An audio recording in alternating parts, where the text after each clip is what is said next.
30 kilometer upstream, 30 kilometer upstream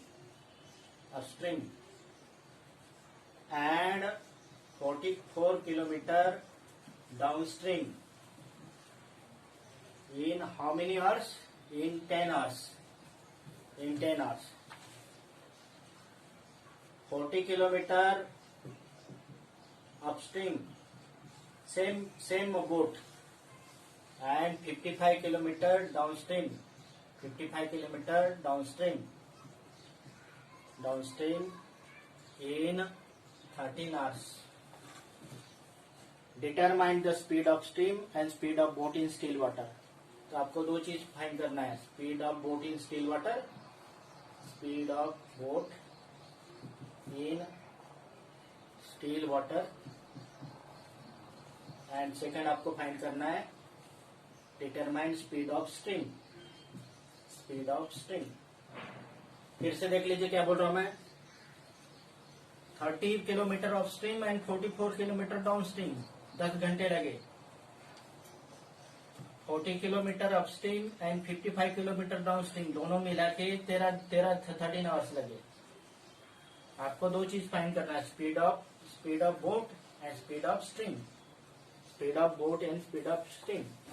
आपको पता है speed equal to distance by time, speed equal to distance by time, distance by time. आपको तो time दिया है, तो आपको आंसर जो निकालना है, ये टाइम यहां ले लेना है और स्पीड नीचे लेना है।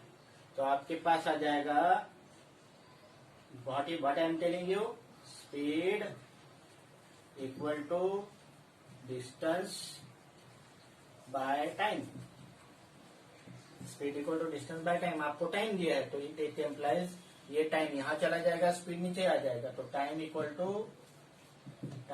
To distance by speed, distance by speed. अब देख लीजिए speed of boat in still water, मान लीजिए x kilometre per hour and speed of stream है y किलोमीटर पर आवर। मैं पिछले ही पीरियड में आपको समझाया था, upstream means against the flow, upstream में स्पीड क्या हो जाएगा, कम हो जाएगा। क्यों कम हो जाएगा? क्योंकि ये जो स्ट्रीम है ये उसको रोकेगी, ठीक है। ये स्ट्रीम का स्पीड ज्यादा नहीं होना चाहिए इससे। यहाँ पे कंडीशन है x must be greater than y, नहीं तो आपका बोट जाएगा नहीं, आगे पीछे आएगा। कंडीशन है यहाँ पे ये स्पीड यहाँ से ज्यादा होना चाहिए तो अपस्ट्रीम में जा पाएगी। डाउनस्ट्रीम में स्पीड ऐड होता है और अपस्ट्रीम में डाउनस्ट्रीम में स्पीड ऐड होता है और अपस्ट्रीम में स्पीड सब्ट्रैक्ट होता है। तो देख लीजिए अपस्ट्रीम में speed in upstream, speed in upstream, still water में x है और उसको रोकेगा y, तो स्पीड इन अपस्ट्रीम कम हो जाएगा। अपस्ट्रीम में स्पीड क्या हो जाएगा, speed in upstream that is equal to x minus y kilometre per hour. Speed in downstream में स्पीड क्या हो जाएगा, बढ़ जाएगा। स्पीड क्या हो जाएगा, बढ़ जाएगा। और ये बढ़ने के बाद आपके दो इक्वेशन बनेंगे। पहले क्या है, आपके पास कंडीशन है time equal to how much, time equal to 10 hours given, time equal to 10 hours given, time equal to distance that is equal to 30 and this is 44, 30 by 44 plus ये दोनों मिला के 10 और 30, ये हो गया डिस्टेंस, दिस इज व्हाट से distance. And speed, upstream में स्पीड कितना हो गया, अपस्ट्रीम में स्पीड हो गया x minus Y and downstream में स्पीड x प्लस वाई, ठीक है ना। तो 1 by x माइनस वाई और 1 by x प्लस वाई के बदले में दूसरा रिप्लेस कर दो, 1 by x माइनस वाई के बदले में a पुट कर दो and 1 by x plus Y के बदले में b रिप्लेस कर दो। तो पहला इक्वेशन बनेगा 30a plus 44b equal to 10। This is how to reduce equation to proper form. मतलब ये इस फॉर्म में नहीं करना है। ये हो गया 10a 30a plus 44b equal to 10। वैसा सेकंड कंडीशन कितना है, 40 by X minus Y plus 55 by X plus Y that is equal to 13।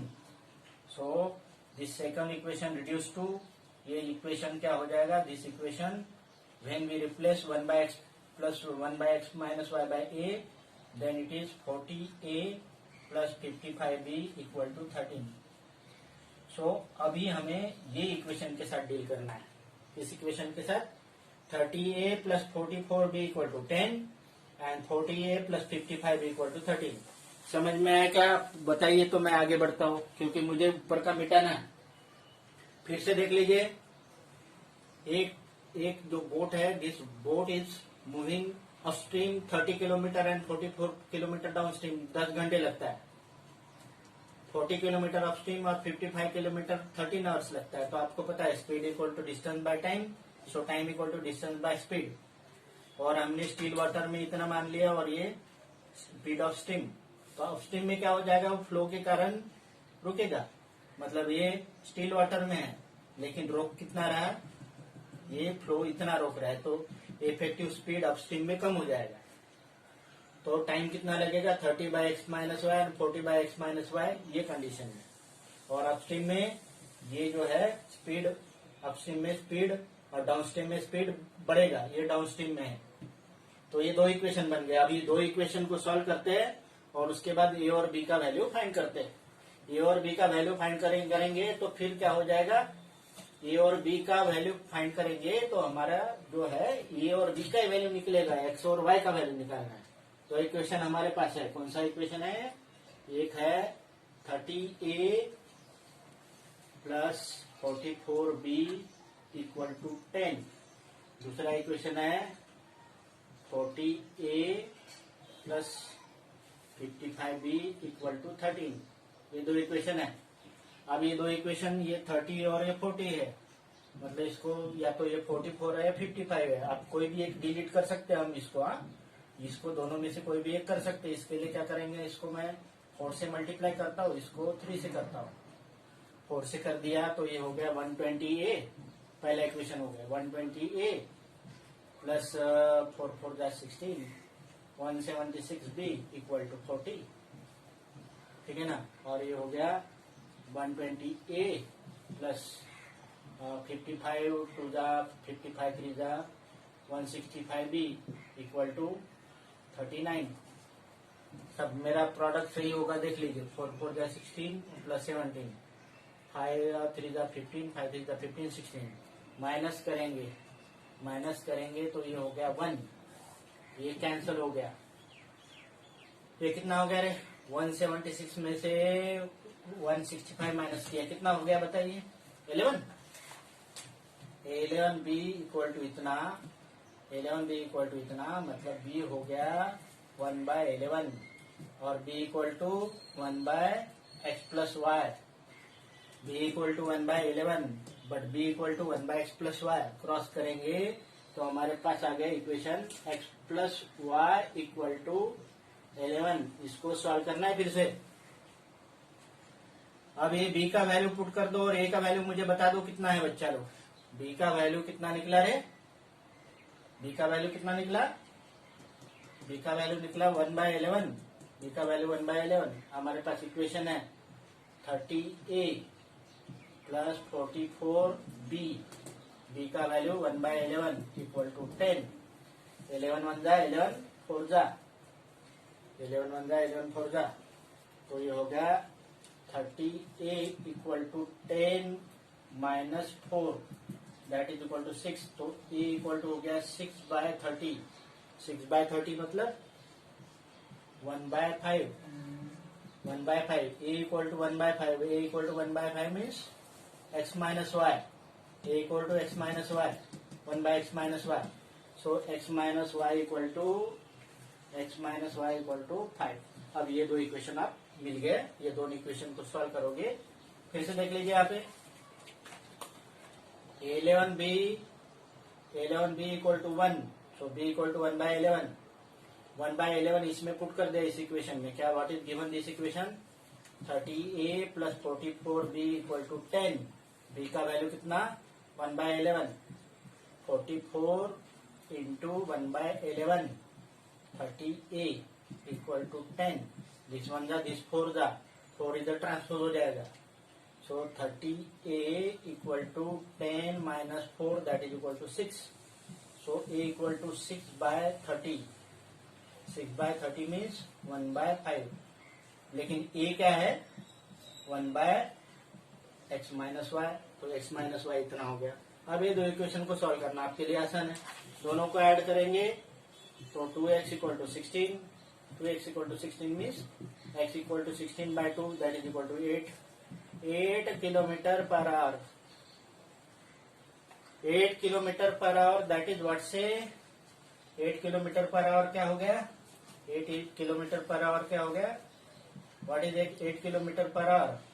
8 kilometre per hour that is the speed of boat in still water. x plus Y equal to 11। उसमें से x है 8, y है, y find करना है। So y it implies y equal to 11 minus 8 that is equal to 3 kilometre per hour. Stream का speed है 3 kilometre per our. इसका मतलब स्ट्रीम कितने स्पीड से उसको रोक रहा है? 3 किलोमीटर से। तो डाउन स्ट्रीम में स्पीड हो जाएगा इसका 8 प्लस 3 11, और अपस्ट्रीम में इसका स्पीड हो जाएगा 8 minus 3 equal to 5 kilometre per our.